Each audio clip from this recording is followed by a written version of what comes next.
عالیہ اور جادوئی دروازہ۔ عالیہ ایک بہادر اور تجسس پسند لڑکی تھی۔ ایک دن وہ ایک پرانی پراسرار لائبریری میں پہنچی جہاں اسے ایک قدیم دروازہ ملا۔ دروازے پر سنہری تحریریں چمک رہی تھیں۔ جیسے ہی اس نے ہاتھ لگایا دروازہ خود بخود کھل گیا اور عالیہ حیرانی سے جادوئی دنیا میں داخل ہو گئی۔ وہ ایک حسین وادی میں جا پہنچی جہاں ہر طرف چمکدار پھول اور رنگ برنگی تتلیاں تھیں۔ اچانک ایک نورانی کتاب اس کے سامنے نمودار ہوئی۔ اس کتاب نے عالیہ کو بتایا کہ وہ اس دنیا کی چابی ہے، لیکن اس کے لیے 3 جادوئی راز حل کرنے ہوں گے۔ پہلا راز ایک قدیم پل کے پاس چھپا تھا جہاں پانی پر عکس کچھ اور دکھا رہا تھا۔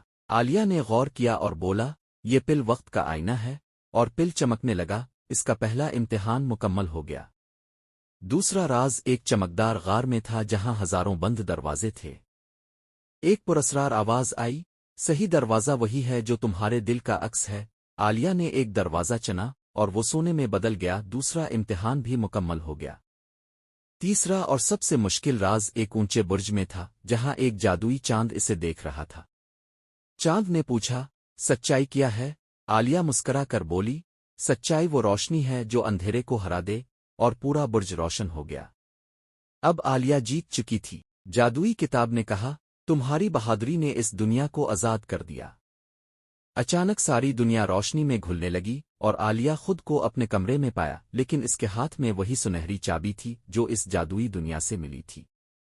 یہ خواب تھا حقیقت؟